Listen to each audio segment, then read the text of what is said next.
Hi, everyone. Welcome to another aec+tech talk.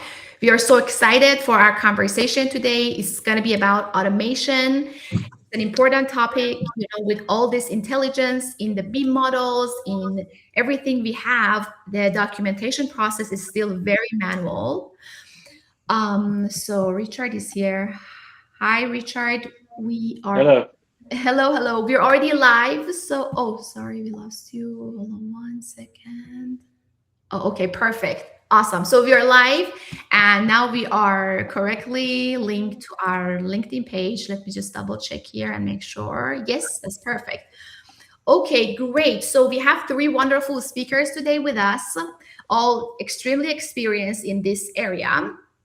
Robert Graebert, CTO at Graebert, Richard Harpham, co-founder at Skema, and Cédric Desbordes, Chief Growth Officer at Graebert. So thank you all so much for being here.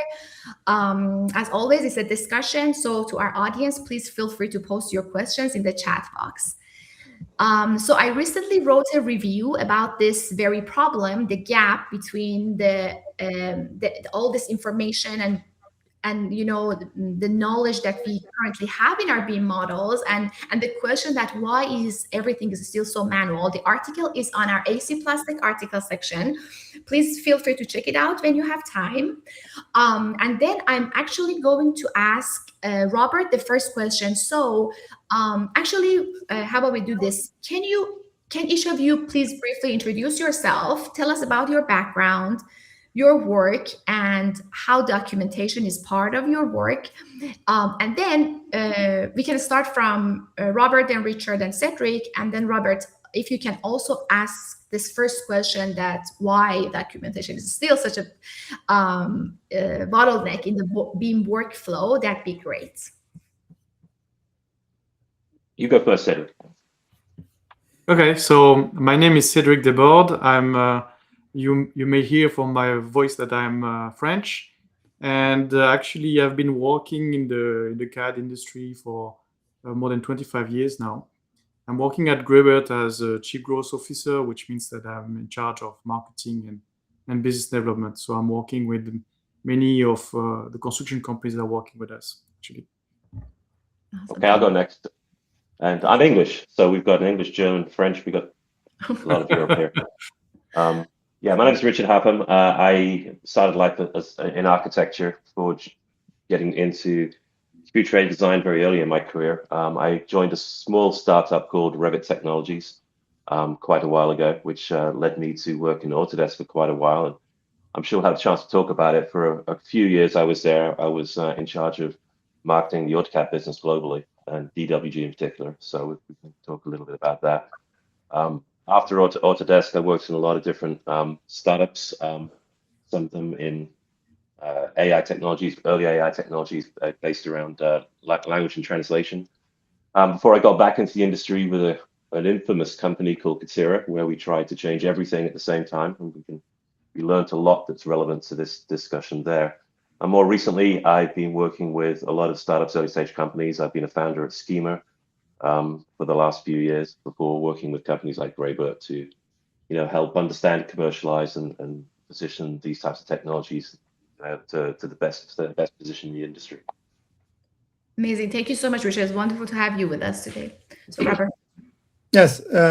So, yeah, my name is Robert Graebert, CTO at Graebert, and Richard mentioned DWG. So this is also the founding of Graebert, really sort of distributing AutoCAD many years ago. But really for the last close to 30 years now, building our own CAD products, right, in the CAD space. And, traditionally 2D and people starting on the blank screen. But now more and more, of course, it's model-based, right, whether it's a mechanical CAD or in our case, in sort of BIM-based. And I think our observation has been that, BIM is great for solving some of the collaboration issues around disciplines and just getting a sort of clash-free model done, adding information, but not really leveraging the information to its full extent, right? Like people use it now for quantities, but they don't really use it, I think, to the full extent for drawing production, right? And I think we can do a better job, right? We can go beyond auto tagging, right? We can really think about what does it mean to document the design. And I think traditionally this has been sort of very much in the focus of the architect really saying this is what's shown, what's not shown in the paper is really important. But I think as the projects grow, as the sort of pace of delivery accelerates, there's many products that we're delivering that are not really that bespoke, right? They just need to be delivered, documented rooms, certain areas of the building. And I think we can do a better job at leveraging the information that's available in the models to drive automation here. Yeah, definitely. So, so we can now maybe go to Cédric. So Cédric, what would happen if we can save, let's say, 20% or 30% or like even 100% of this time that architects and contractors and everyone is spending on in this phase? So what could that unlock? Well, the first thing I would like to say is that the BIM users don't like to spend time on annotating drawings, right? They would much rather focus their time on improving the BIM model, trying new ideas. And of course, the perspective to save 20 to 40% of the effort can either be seen as a way to potentially save money, of course, but I can see also two more things that are interesting. First of all, when the quality of drawings or the documentation in general is not good enough, it leads to costly mistakes. When you see the numbers, it's still estimated that 21% of the total rework is still linked to bad documentation one way or another. So having a high quality documentation that is BIM native and related to the BIM model can hopefully improve that situation too.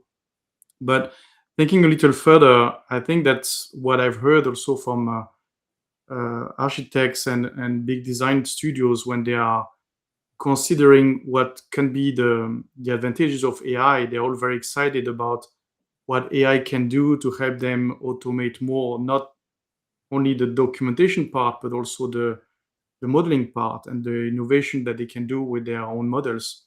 And for that, obviously, you need to have very good BIM models, because if you want to use, for example, regenerative design to be able to study what have been the models you have created in the past, you need to have very good models. And the problem is, at the moment, as the deadlines are what they are and people need to rush out at the last minute, they focus on just making sure that documentation is what they need to deliver. And we all know that the BIM models have frequently issues. So if you can save a lot of time on the documentation, I think it's also maybe giving some more sleep to the designers, but also giving them the chance to create better BIM models and then leverage even further what AI can bring to them in terms of innovation. Yes, for sure. So, Robert, what part of this whole process do you think can be automated? Well, so I think we've shipped different phases of this over the last year, right? And so we started off with just helping you just take the building structure as a way to figure out what views do you even need or what sheets you need to document the model, right? And we'll give you certain templates in our products to do that. And then we moved on saying, well, we should help you tag the correct objects. And not only that, but also make sure it's always readable, right? Because that's one of the really costly and annoying pieces of work, is kind of moving everything around to make sure it continues to be readable. And I think the last year, we really put a lot of effort into also the dimensioning, right? Making sure that section drawings, reflected ceiling plans, floor plans, all work well, not just for sort of demo projects, but real large-scale projects, right? And so I think our ambition, or what we realistically can expect, that today, simple sort of smaller scale design cutouts of the model should be fully automated, annotated, and larger floor plans, we want to remove a lot of the grunt work, right? That sort of you do, and then you can still go in and add additional information as you want. But that's something we can very realistically deliver today, and we do deliver it for our initial customers for this. Yeah, that's great. So, Richard, my next question is for you. So, with your vast experience in this field, so what do you think can? Where do you think automation would work well, and then where do you think it would fall short? Interesting. I think there's, I think when you look at automation, you've got to look at, I guess you've got to look at deterministic automation, where you understand the rules and the processes. You understand that, you know, for example, you understand that there are things you can do to check a permit set. You understand there are things that have industry standards that need to be adhered to, and automation to those standards can be well understood. One would argue that there isn't a huge amount of competitive differentiation for your firm in doing that, except that it reduces errors. So you know, generally one of the first benefits of automation is that you reduce the risk of errors and litigation and waste. So those are the things you should definitely look at and try and take advantage of. Now, then you start to come onto like opportunities for probabilistic automation, and this is where AI gets really interesting, because rather than automate the things that I exactly know how should be automated and make sure it happens, you know, quickly and accurately, change to show me the things that I'm not aware of, because I just can't consume the amount of information available to me to parse and understand either an opportunity or an issue that's coming towards me. So I think you could look at in the context of automated drawings, a lot of it seems very deterministic, but some of the benefits of being able to rapidly increase the velocity of doing just the grunt work that nobody enjoys, which is like making sure labels don't overlap, and you know, and dimensions are readable, and things, you know, items like that add very little value. They're very much executional, but they unlock the opportunity to look at the things that architects and engineers really want to do, which is to focus on, you know, how can I make the design higher quality? How can I maybe reinvest that time, you know, to do something that allows me to more aesthetically address the brief, you know? So I don't think automation should be seen just as about going faster. You've got to look at it as an unlock to be able to focus your time and efforts on the things that humans could do much better than machines. Yeah, definitely. And it also reduces the risk, because if a person is adding like all this, like thousands of dimensions and tagging, there's a really high chance that we make mistake. But if the machine is doing that, so they're following the standards and all that, and there's much lower risk involved.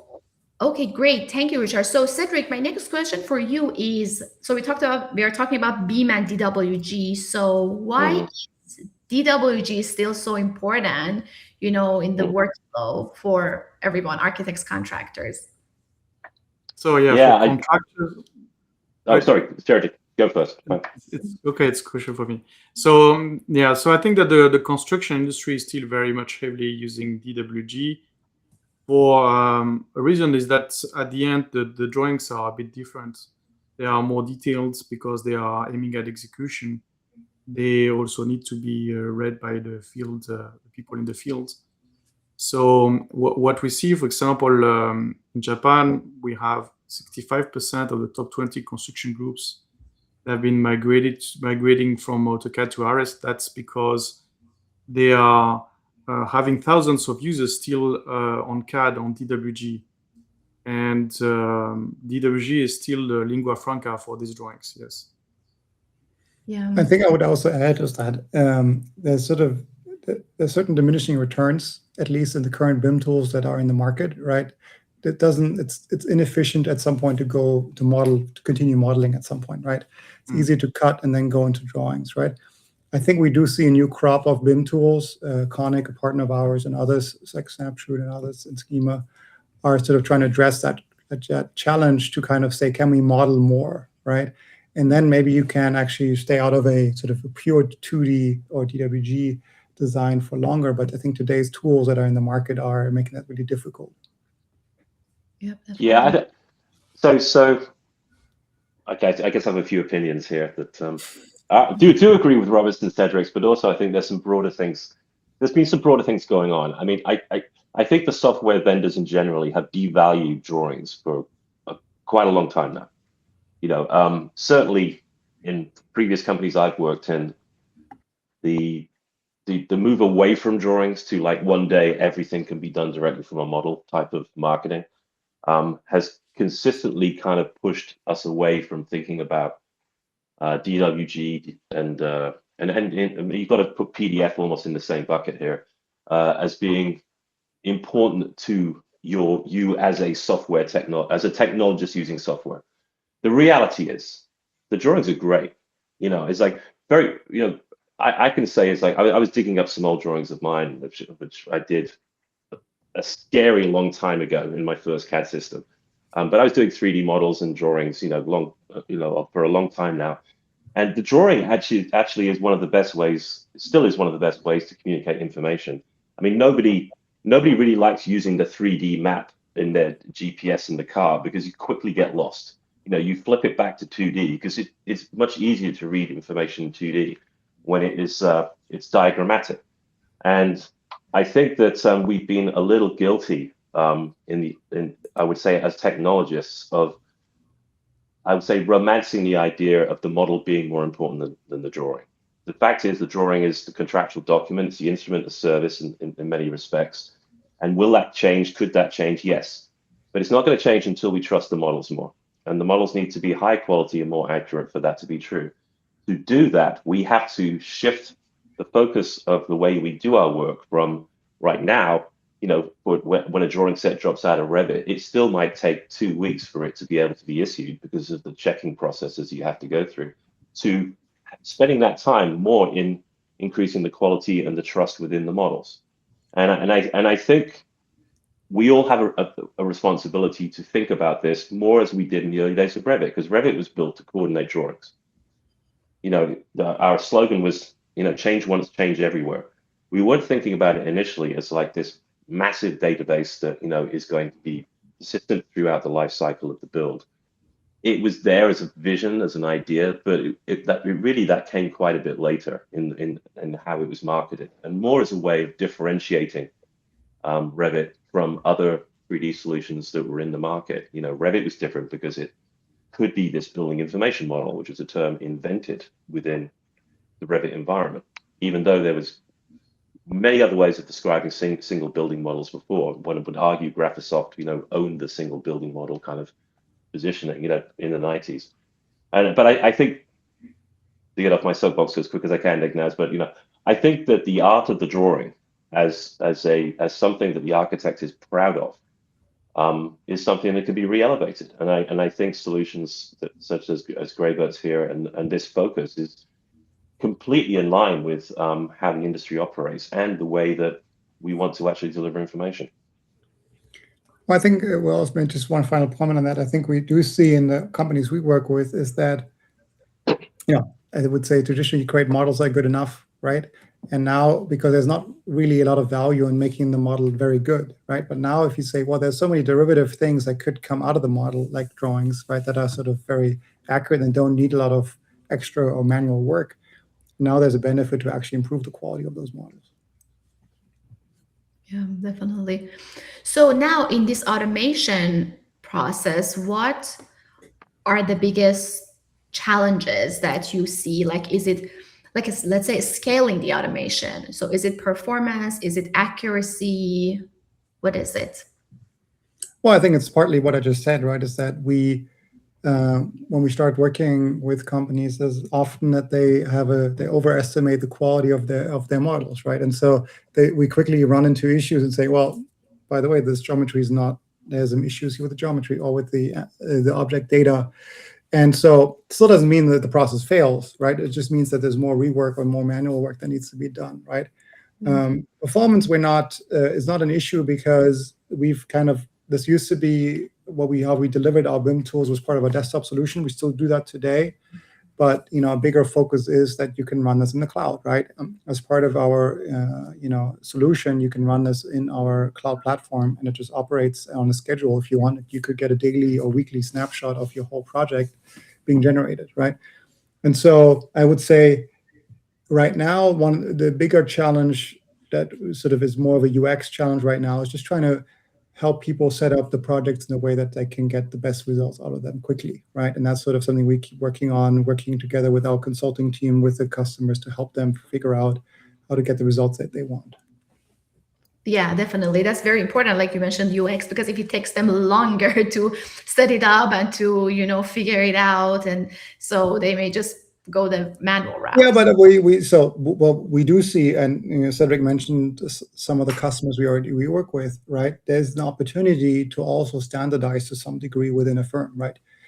Once you've configured this once on a project, right, the same rules will work well because the data models are very similar, whether you use IFC or Revit between projects, that there's a very high chance that whatever you've done on the first project will replicate across all the projects you have, right? And so there is, yes, but still to get to the first project would be nice to get that a little bit faster today. And that's something we are kind of focusing on right now as well.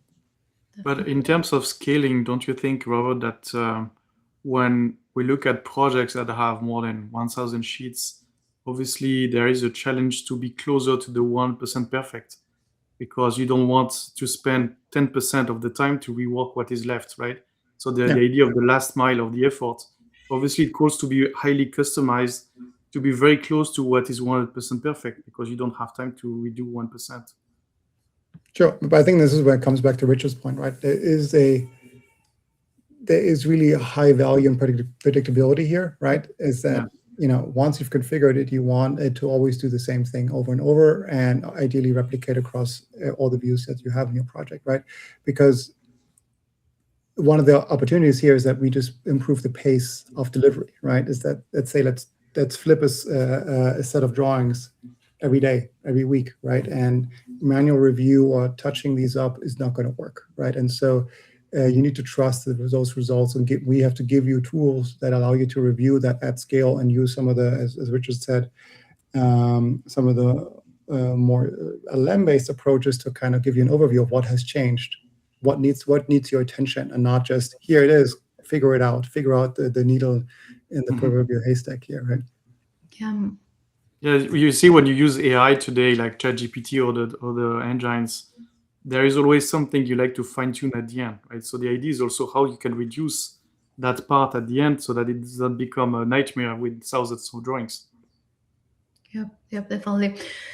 So Richard, what do you think about this scaling issue? And then also, so as Robert was explaining, to use AI correctly, you need to have really well-structured BIM models. So what if you don't have it? So what is it that firms have to be doing now to prepare themselves? Yeah, I guess I'd start with picking on a word that Robert used there, which is, I think, is probably the most important word, is trust. And I think you've got to be very careful. I always think about it, it's like, okay, what's the value of doing anything? It's like, so what's the value of using AI? What's the value of using this fantastic new drawing automation tool? It's like, not to disagree with what Robert's saying, because if you can carry out something faster, that's great. But no one ever bought a microwave or a car or a boat because it was manufactured faster than anybody else could manufacture it.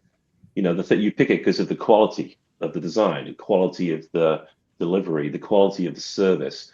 So I guess I go back to this unlock. Is like, I think before you start to employ any technology that has automation involved in it, you've got to be very clear of the value you're looking to derive. If it is, which certainly we've had that conversation, Robert and Cedric, with people who have said, like, look, I dump stuff out of Revit into drawings, but then it takes a long time to go through the process before I can even issue them. Yes, the speed is a value there, but then what if but they might choose to use that to, week or 2 weeks of saving time to stay in the model longer before they created the drawings. It wouldn't necessarily mean that the drawings got to the contractor quicker, although it might. It might be that, why don't I spend more time on the quality before the contractor gets the drawings? And so I think, how should firms plan for this? Is I think they need to really examine, what are the things that downstream are calling the RFIs and the change orders that really is all the unnecessary rework or time they're spending recommunicating information, because the time of the project doesn't necessarily have to change. I'll say at Katera, we really discovered this early. So amidst all the almost comedic kind of criticisms that I see about Katera that are out there, is like, I was lucky enough to work directly for the CEO there, and we're sitting there, more than a few times, and he says, we started by saying, faster and cheaper was a really important part of the value. will quickly switch that over to almost exclusively higher quality and accurate costs. It's like, because, and you think about the way you buy things, it's like, if every time you bought something, the person was focused on making it faster and cheaper, but it ended up you paid 20 or 30% more 3 or 4 times you bought something, you very quickly get bored of that. But if someone said, you're going to get it on this day at a high quality, and this is the cost, and I promise you this is what you're going to get. You really like that kind of experience as a customer. And ultimately, that's what architects, engineers, contractors are trying to serve. We can lose sight of that when we get fascinated by the technology. So I do think that coming back to scaling automation, scaling automation, it's really easy to scale automation when it gets quickly adopted because people trust it. Because you can have a strategy to automate things, but and that's your strategy, but culture kills strategy every day. So if the automation you've chosen to put into your company doesn't feel like it's adding value to either the person doing the task, or more importantly, the customer you're serving or the stakeholder, then that's probably going to fail. And so I do think the technologists can make the technology easy to use, easy to roll out, be more focused on making it adoptable than focusing on features and functions and the next thing the super user asks you for. Make sure it can be used by most people and have a kind of tip of the spear kind of way of thinking about it. But be careful of, beware of using faster as the thing you're chasing. So I've jumped around a bit there, but I hope that helped.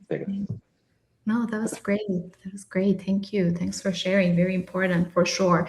Yeah, and different firms really do it differently. But what you said about adoption is always the key for everyone. So everyone, like, at the end of the day, is adoption. But then, we had this event last week and we invited like a couple design technology leaders within some larger architecture firms. And it was about AI adoption. And one firm was saying that first we had the strategy, a very sophisticated, comprehensive strategy, and then we started using AI. But another firm was saying that we had no strategy in place. It was just all about communication, different levels. So all the way from the junior designer to the leader, we're all communicating, talking about our needs, talking about, what we are doing every day. And then we gradually started using AI here and there. And now we have, this whole system. At the end of the day, it's about adoption, but the ways that firms are doing it is all different. So what do you think are, when it comes to documentation, so the biggest challenges that firms are dealing with? Is it different like smaller, medium-sized, larger firms? I'm sure there are so many common things involved. But then, what are those biggest challenges that you see? I guess I'll roll on from my previous comments and go first, and then I'm sure Robert and Cédric have got some more. Yeah. More about the exact technologies that they're thinking of. Is one is these are very different types of customers.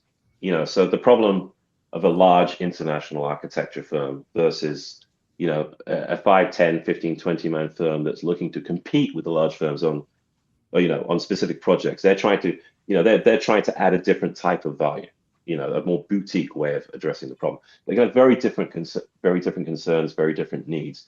The volume of drawings that can come out of a drawing set where it's produced by large teams, and the way you manage those teams is a different problem.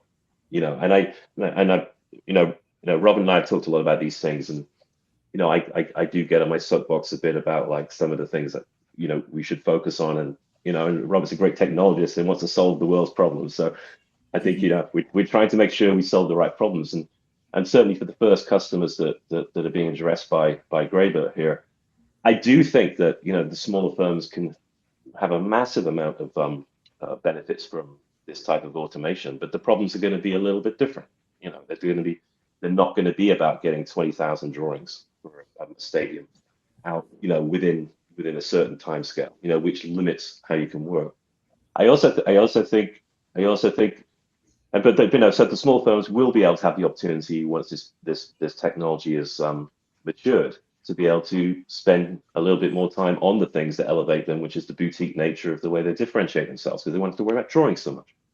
Or outsource it to someone who creates drawings from a model, which is often what they'll end up doing. I think the other way we're thinking about it is if you can have this type of automation in large firms, then maybe they can be a little bit more agile too.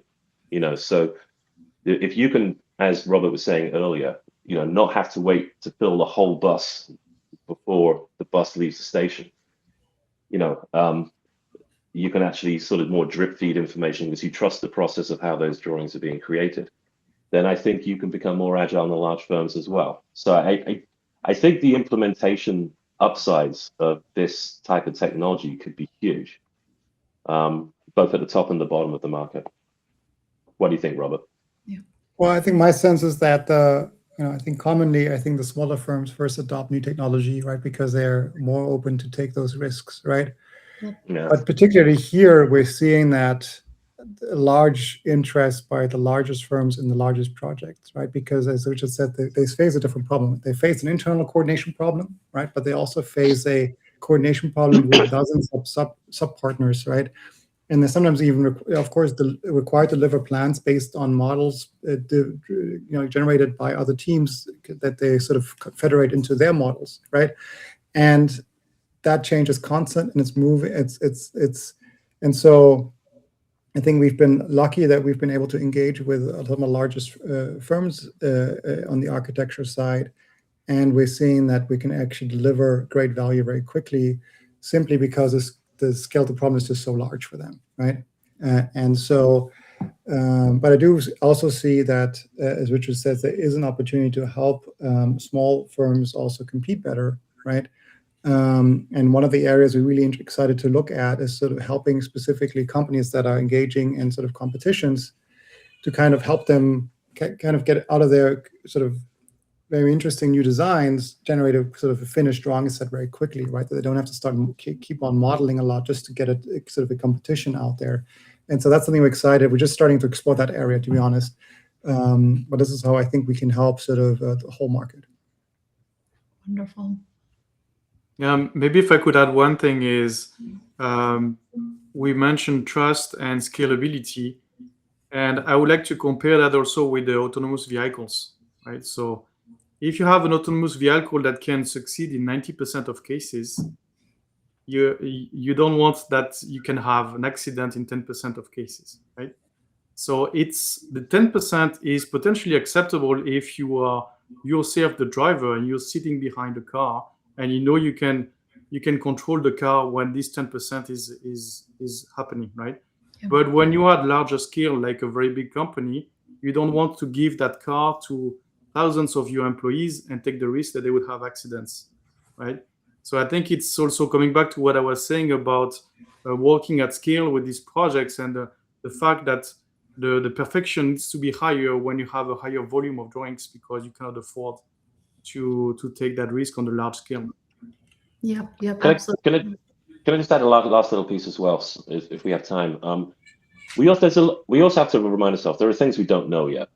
Now, I don't expect the way that people will consume information, like the value of a two-dimensional view. Let's not call it a drawing. The value of a two-dimensional view of something is still going to have a high value for a long time.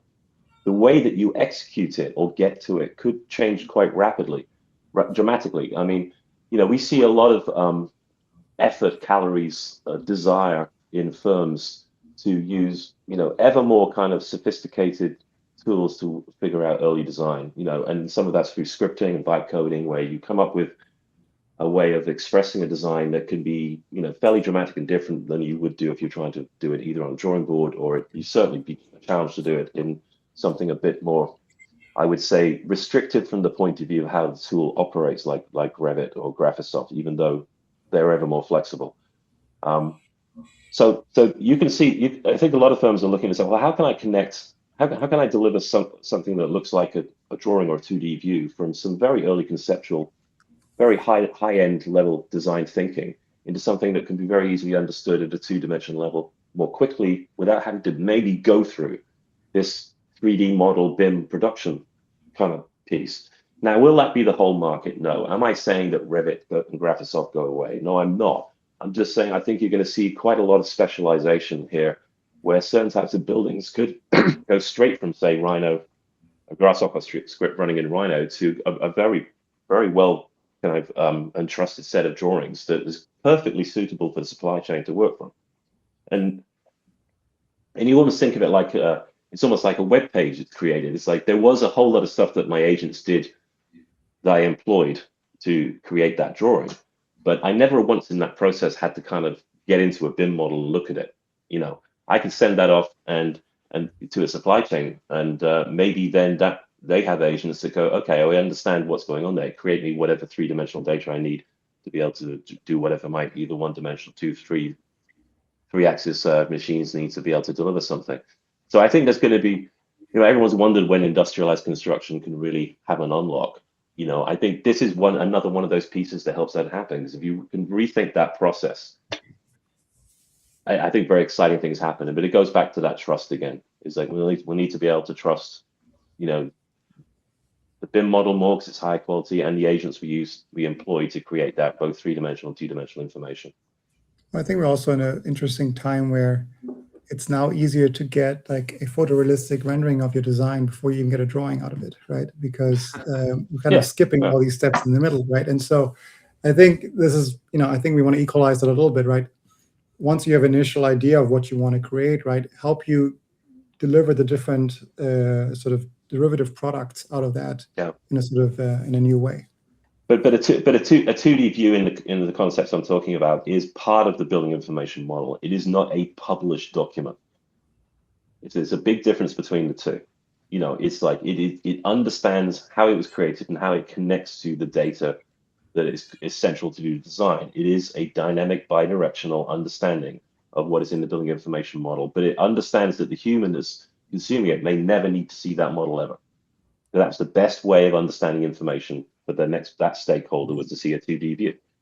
Let's just make sure that we trust that that is exactly what we intended it to be, and can, you know, it's based off three-dimensional information that factories understand as well as job sites. Well, I think it's also important that, like when we look at the drawing automation, right, we don't just look at the 2D derivative geometry of what was in the model, right, but we carry through all the data that is associated with each of these objects, right? Which then allows us to do the annotations and everything else. Yeah. But I think it's super important to not just consider this to be like a section cut and saying, oh, here you go. But that it is, as Richard said, deeply linked with what's part of the original model, right? And especially as models evolve, understand the intent of that change so that the annotations can adapt appropriately. Yep. Yep, perfect. So now going back to the practical aspect. So Cédric, I was wondering if you can show us what in your work, what can be, what have you automated, what can be automated, you know, in the process. If you have some examples to share with us. So we said tags, dimensions, QA, QC, all this. So is it possible that you show us some slides, you know, just showing? Yeah, so there is a new product we are going to reveal next week in London. It's called RS Neo. So to understand this product, I can show you what we are doing currently on desktop and online with RS Kudo. And you will have to wait a few more days before you can see RS Neo and reveal this product. So to understand where we are coming from, we've been already 6 years in this journey to automate the drawings first in RS Commander, that is our desktop-based solution. And this is, for your understanding, a product that is equivalent to AutoCAD. So it's a CAD software. It's not replacing Revit or the BIM software. However, unlike AutoCAD, it includes some unique features to import Revit or IFC files to automate the drawings. Actually, what we're looking at here on the left is a project in Snapshot. That is also one of our partners we mentioned before, Quanic, Robert. And what you see on the right is the drawing, actually the model inside the RS Commander. So what we see in general, and we talked earlier about the construction companies, a big challenge that they are facing is as they are working on the execution drawings, they start early in the project, and in the meantime, the BIM model can keep evolving. And that's a big problem when the drawings are actually created, or the documentation is actually created in DWG format. So this is one of the challenges we are trying to solve with we have been trying to solve for now 6 years with RS And the leading idea behind the automation is that BIM models contain already a lot of rich information, and we believe we can create smarter drawings that would use that information to automate not only the drawings, but also the annotations, and or obviously also automatically update the sheets when the BIM model is modified. So some of the BIM features that are inside RS Commander are showing here, but the most important ones are the automation ones. And these drawings can actually be created individually after importing the Revit project. But the advantage of the automation is to create all the drawings automatically following a script. So this is the run command that you can see here that will apply a script. And then at first, the program is creating one floor plan for each level, then the sections, and one elevation for each side of the building. So here we are on the desktop with RS Commander, and next it will automate the dimensions and labels. We will see later we get the same online. And finally, it will create the sheets and viewports for each drawing. So this is what we mean when we mean automatic drawings. And BIM labels are also created and placed automatically, and they are using some AI to avoid any overlap with other elements. And this is the same technology that we are using now in RS Neo to automate the drawings for Revit. I'm going to that at the end of the presentation, I would say. So the BIM labels you can see here are directly extracting the information from the BIM object. What you can see in gray is actually information that is coming from the BIM model, and therefore they are automatically refreshed, and it eliminates any risk of mistake. And likewise, the drawing automation creates automatically the dimensions for each drawing. And to increase flexibility, we added settings to configure both the style and the dimension chains, and which BIM elements should be annotated or ignored, so that at the end you can achieve drawings that are closer to what you really expect for your drawing. So with the different settings provided, you can adapt the style of the drawings to your needs. And what we're looking at right now is the same floor plan with 4 very different styles of annotations and materials. So as explained earlier, RS Commander is a CAD software, and therefore using the CAD features, typically what the construction companies would be doing is to use the CAD features to further mix the rich geometry that is inherited from the BIM model with a higher level of details that is typically used in construction for execution drawings. It can be blocks, it can be details, it can be projects like we see here, all the lighting and electricity. And the same approach can be used to add content in section views, details, elevations that are also generated automatically. Now, the key question is what happens to our drawings when the BIM model is changing? And this is really, I would say, the most important thing. It's not just an export from the BIM model, but that actually the drawings contain entities that are inherited from the BIM model that can therefore be refreshed in the drawings to reflect the changes when the BIM model is modified. So in this example, we see, for example, that the user designed with RS an electrical network on top of the floor plan.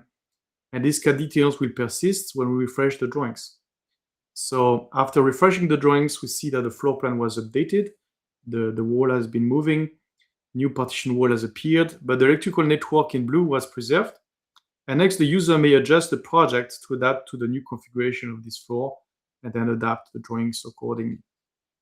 So the drawings automation features you've seen here in RS Commander are also available in our web-based solution, RS Kudo. And this is something we actually introduced last year. And this is actually important because we gained the possibility to offer the drawings automation as an online service. And that both from RS Commander on desktop and RS Kudo online, which implies that now it can be scheduled as a recurring job. So it could be, for example, running every night or every weekend when your offices are closed. So to see a full demo of that, usually we take half an hour. I would recommend to join our online event on June 3. You can visit graebert.com/next if you want to learn more. We are preparing a deep dive session on this topic.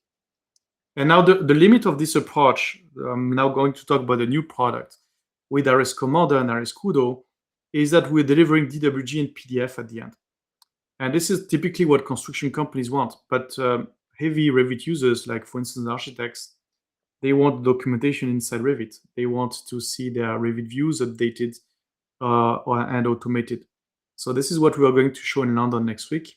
This new product, RS Neo, is actually able to work directly with Revit, including with integration with Autodesk Forma, where the Revit files might be in your cloud, and then be able to read the existing Revit views and automate all the steps to create automatic dimensions, automatic labels, but also detect the mistakes you may have and do all sorts of quality checks to improve the quality of your documentation.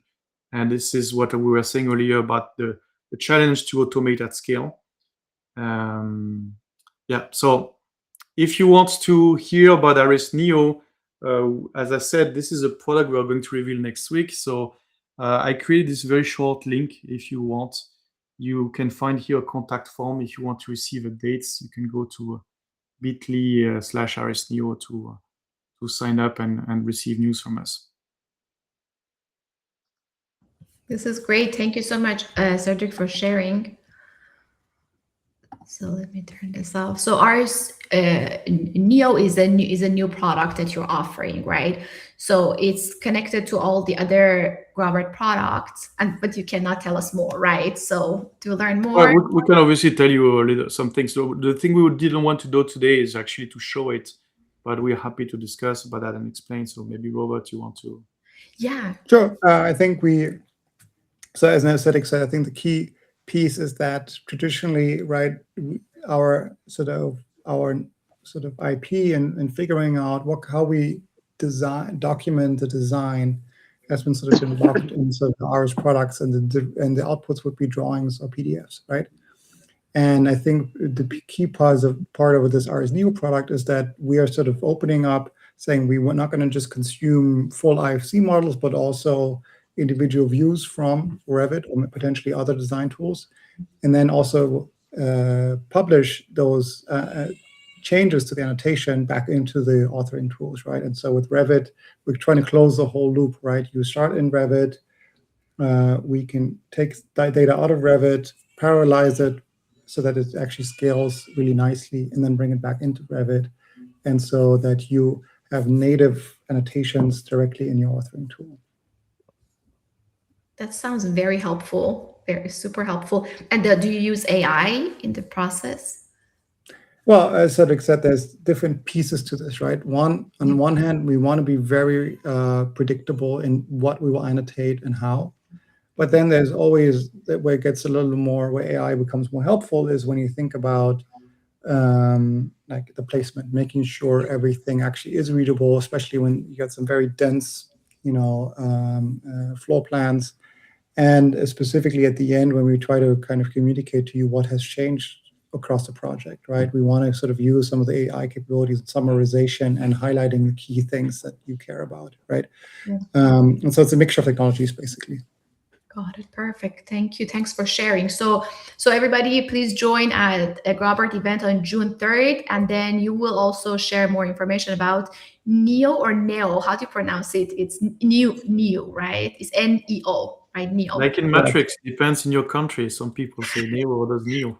yeah, Neo. So wonderful. So you'll share more information at the event in London. It's next build. Yes, next build event. Yes. We'll give a talk then, and also I think we'll publish a website with more information, with some videos.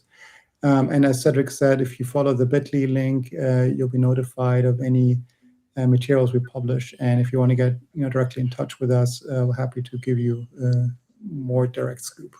Wonderful. Great. Thank you. So we just have a few more minutes. If you want to share any closing thoughts, any thoughts about how the industry is, where the industry is going, where you see the industry in a year from now with all these great new technologies, new solutions, companies adopting more and more AI. I'm also, besides aec+tech, I'm also co-chair at the AI task force, AI task force. And we get these daily emails, companies, different size, not just larger firms, asking us, where should they start? Where do they go? Everybody is really understanding the necessity of starting to use all these great tools and technologies. So, but at the same time, everybody's figuring it out. No one has the answer. So where do you see this going? Yeah, any closing thoughts you would like to share with us? Well, maybe I'll give you my first thoughts, and I'm happy to hear the others. But I would say there's definitely a lot of uncertainty with what the right tool stack looks like next, right? And we have had the same sort of static tool set for a couple of years, but now there's a sort of a whole bunch of new authoring apps, right, that are out there that trying to displace some of the existing, with the legacy companies are evolving, and there's more specialized companies such as ours trying to solve one part of the puzzle. What's been really important to us is that we kind of try to stay focused on one task, which is sort of this sort of documentation-based view on your BIM model. And second, that we are not tied to being tied to one authoring tool like Revit, right? We want to say, if you invest in figuring out how to do documentation with us, you can choose your authoring tool that you think is going to serve you well for the next couple of years, right? And we want to sort of be the partner that does that one thing for you while you figure out the rest of your sort of tool mix. But I don't know, Cédric, Richard? Yeah, maybe just one word about RS Neo is that we've been talking about Revit integration, but the idea is that RS Neo can also be used with IFC, with Rhino. We are very excited also with Rhino. And at the end, this is really opening collaborations with any BIM authoring tool. We mentioned earlier that our solution, our technology for automation is also used by developers. So, for example, the two emerging Revit alternatives in the cloud that are Snapshot and Quanic are both working with us on that technology too. So we are very excited also about how we can help and all these construction tech companies emerging to solve that part of the drawings and documentation, while they focus on what they know best, right? That is their own part of the workflow.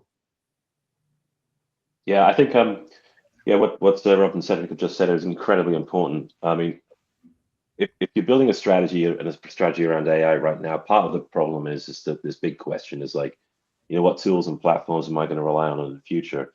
People are worried about the rising costs of their existing tools, and they're also worried about adding more costs from adding new tools. So I think you've got to be really clear on understanding where the opportunities lie from your own company's kind of, I feel like, how you want to differentiate and compete in the market, and what your customers are actually looking for is like, the technology strategy should be a result of the way that you want to build and run your business. And so I think I come back to some of these things I've talked about, which is, and it's one of my favorite quotes, which I don't think I've got the I think it was a guy, John Bergman, but I couldn't get this right. But this to me was a quote that almost sums up what happens in our industry, certainly in the design side, is that there is never the time to do it right the first time. You're always rushing, but somehow there's always time to do it again.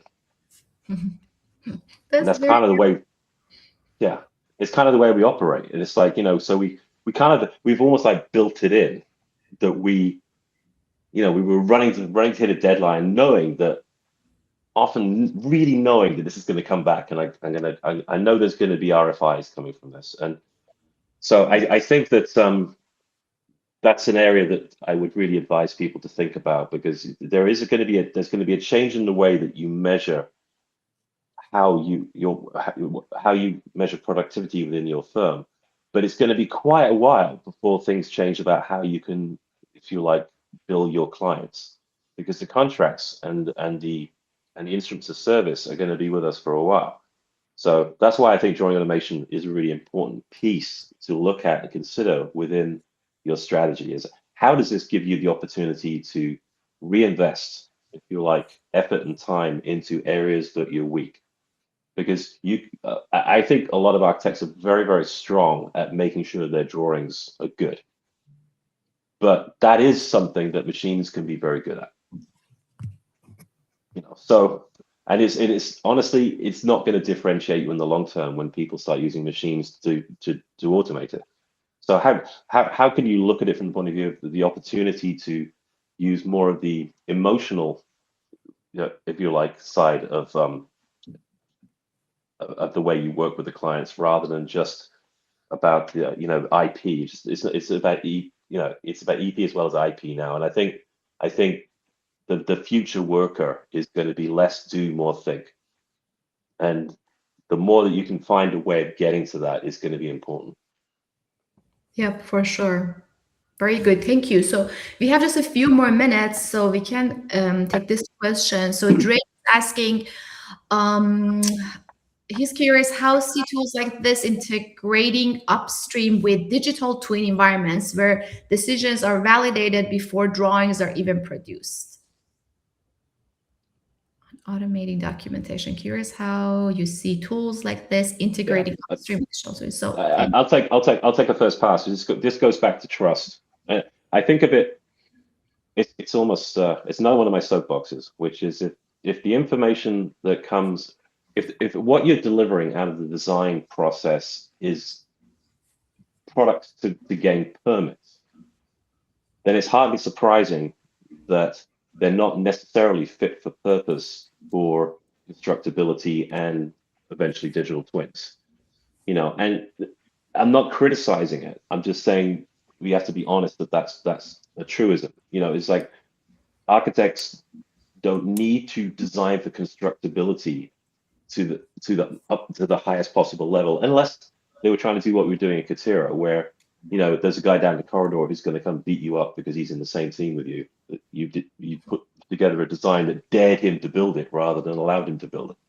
Mm-hmm. So I think that I see it like a snowball. If from these some of the early tools and the new tools like Arcol, Snapshoot, Motif, and Conic, you know, who are no less so Conic, but certainly the other tools are thinking about the early stage of design and how to create quality assured information at the beginning. What we don't want is it to become into this situation where every stage we're rebuilding again, and you get that sawtooth productivity profile that we're familiar with, where at every stage we rebuild the information. It's got to be more like a snowball that keeps gaining information that is trusted because people trust the core information, and then the digital twin can be an outcome of the workflow rather than a task to carry out at the point of delivery of the building.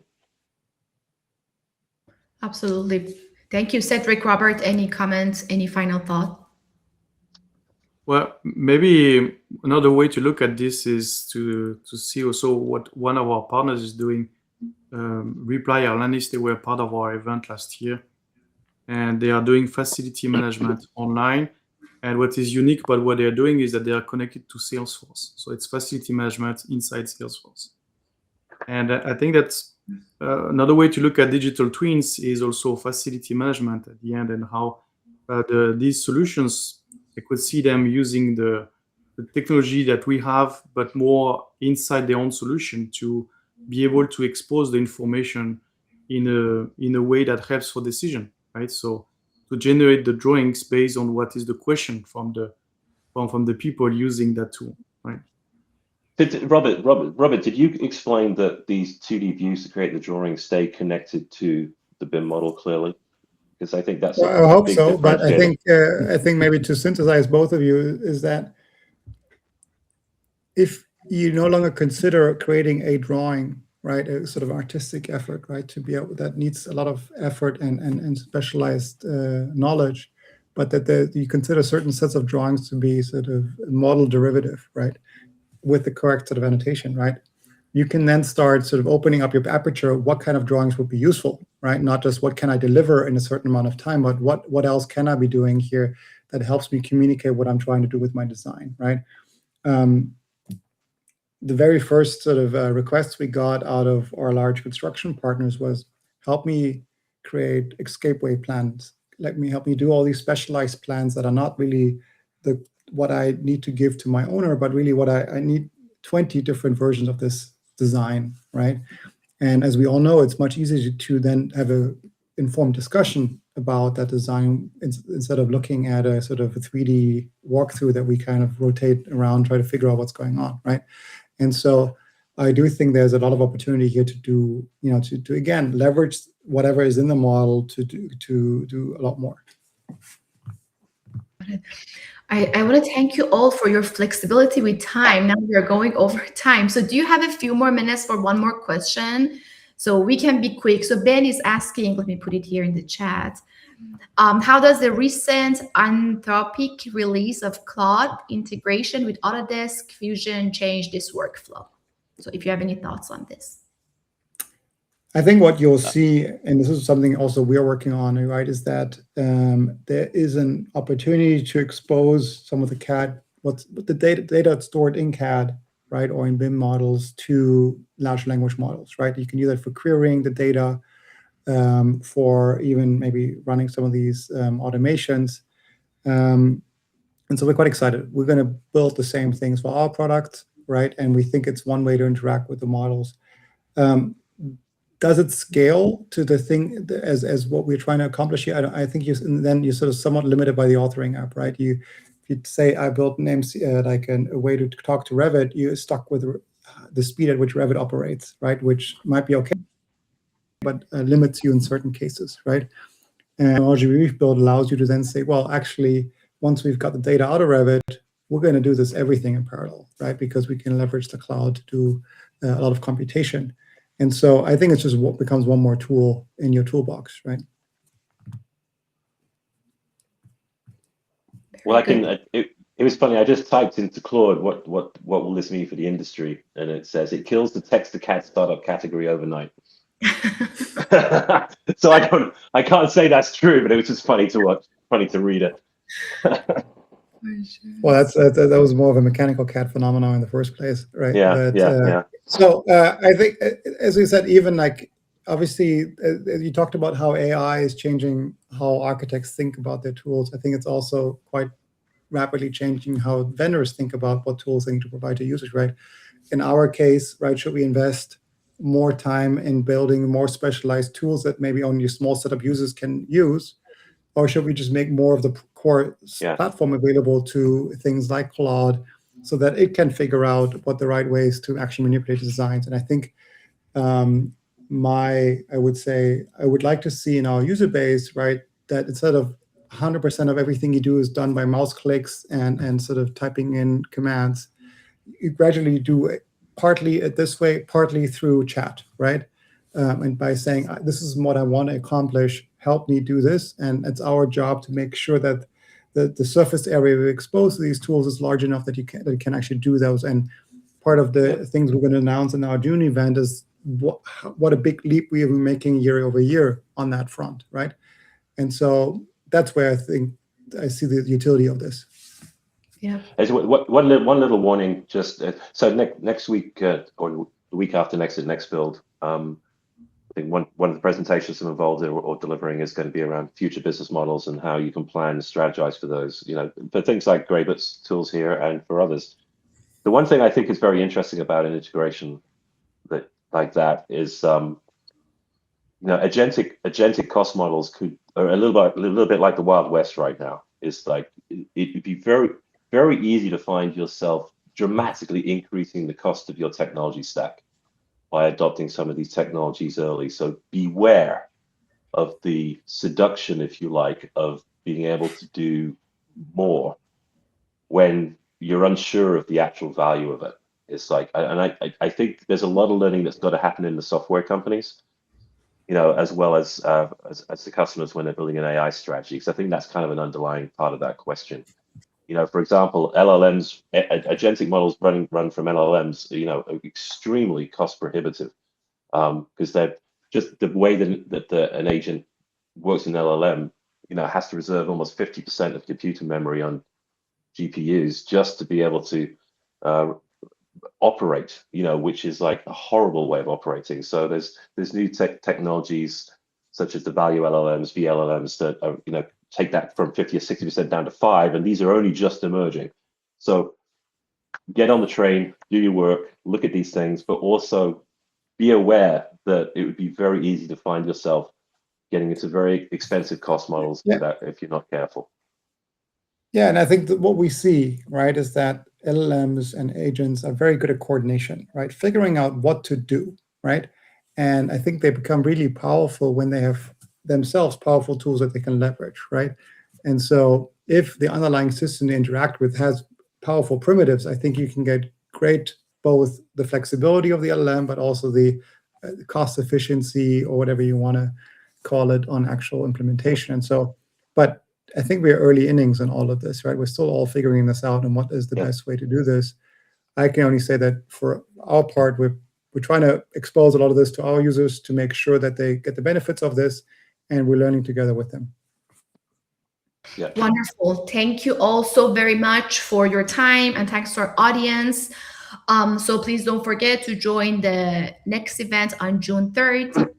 And it was great. It was a great conversation, and it's just so important that to know that automation now is not just about saving time. It's about how fundamentally teams are changing how they think and how they work between BIM and documentation and delivery.